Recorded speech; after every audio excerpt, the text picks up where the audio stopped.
Halo, saya Boni atau Boniman.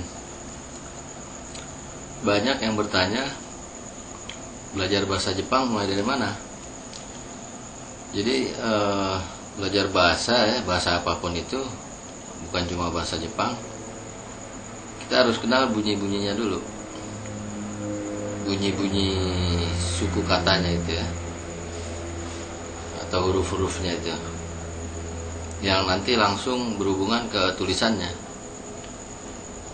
Sebagai contoh misalnya, kalau kita mengenal di bahasa Indonesia ya, A, B, C, D, E, F, G dan seterusnya, tinggal digabungin aja. Misalnya B, A, ba, B, I, bi, D, O, do, R, A, ra, dan seterusnya ya.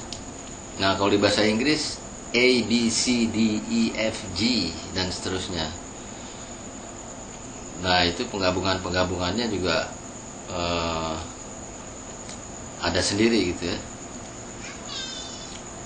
Nah, di dalam bahasa Jepang juga begitu.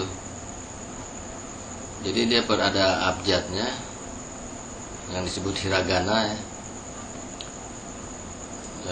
A, I, U, E, O, Ka, Kiku, Keko, Sa, Si, Su, Seso, Ta, Chi, Tsu, Teto. Ya jadi bukan Ta, Ti, Tu, Teto. Ta, Chi, Tsu, Teto. Lalu Nani, Nu, Neno, Ha, Hi, Fu, He, Ho, dan seterusnya. Bisa dilihat di tabelnya itu. Jadi di tabelnya itu nanti ada tulisan alfabetnya, jadi kita tahu bunyinya itu. Nah, itu kata-kata bahasa Jepang diambil dari situ. Jadi bunyi-bunyinya itu harus sesuai. Dan Jepang itu mempunyai 4 macam tulisan ya.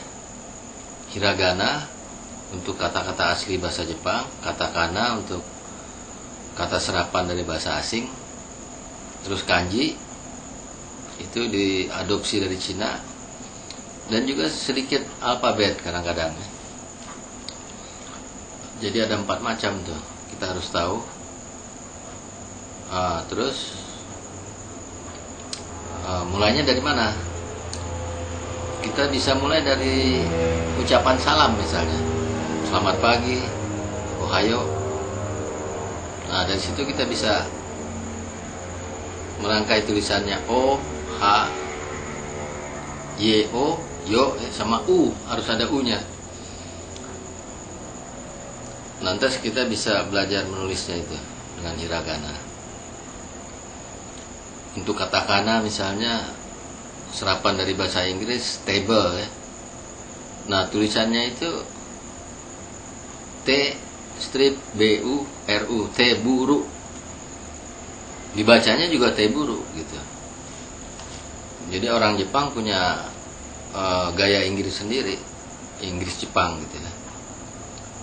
Terus kanji itu ada yang cara baca Cina dan cara baca Jepang. Jadi ada onyomi, kungyomi, ongyomi ya, ongyomi, kungyomi. Kemudian kadang-kadang juga pakai alfabet. Nah, selanjutnya ucapan salam itu misalnya selamat pagi, selamat malam, selamat siang, apa kabar, gitu kan. Nah, itu kita bisa pelajari. Bisa dari mana aja, dari buku, dari internet, ya ada banyak ya. Sekarang apapun bisa dicari di internet, termasuk tabelnya hiragana itu tadi. Hiragana, katakana, dan kanji juga bisa kok di-download di internet.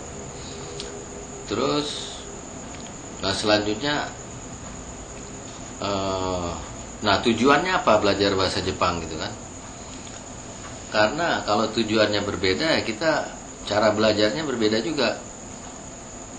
Misalnya kalau kita hanya sekedar mau ngerti film gitu kan, atau ngerti anime, jadi kita hanya cukup bisa mengerti ucapannya itu ya kita nggak perlu belajar kanji misalnya,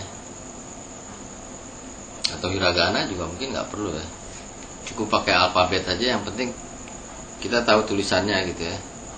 Kayak tadi misalnya O, H, Yo, U, ada U nya. Terus kalau arigato, U, ada U juga, arigato.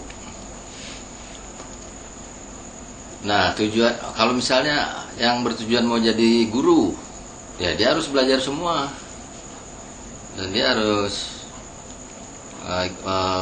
kuliah sastra Jepang paling enggak kan, atau mau jadi atau mau misalnya mau jadi penterjemah atau apa ya. Nah kalau saya apa tujuannya? Tujuan saya hanya untuk mengimbangi anak istri, karena istri saya orang Jepang dan anak saya juga udah jadi orang Jepang sekarang, karena udah berumur 21 tahun ya, dan sekarang kuliah di Jepang. Jadi saya mau nggak mau harus belajar gitu bahasa Jepang lah Pak, untuk ngimbangin lah. Paling nggak kalau saya ngomong sama mertua nggak perlu diterjemahin gitu, nggak perlu dibantu sama anak atau istri ya, bisa langsung ngomong. Nah, jadi saya nggak terlalu mengutamakan hiragana atau kanji ya, tulisan Jepangnya itu. Jadi cukup dengan alfabet aja lah. Yang penting saya bisa mengucapkan dengan benar dan saya bisa mengerti ucapan orang Jepang gitu loh. Jadi bisa berkomunikasi lah, itu aja. Maka itu, karena itu, jadi saya membuat grup ya, supaya saya terpacu belajar, supaya lebih asik juga belajarnya. Saya buat grup belajar bahasa Jepang formal namanya, dan juga ada yang informal. Nah ini kita harus tahu juga ya, jadi bahasa Jepang tuh ada banyak tingkatan. Kalau nggak salah ada 4 atau 5 gitu. Jadi ada bahasa hormat, kemudian bahasa sopan ya, atau formal ya. Nah bahasa merendah juga, bahasa merendahkan diri. Terus bahasa gaul, itu yang bahasa informal itu. Saya kurang mendalami itu ya. Jadi saya hanya 2 itu, bahasa formal dan informal. Dan saya udah bikin grup di Facebook ya. Silakan bergabung kalau yang belum bergabung. Kemudian tujuannya tadi ya.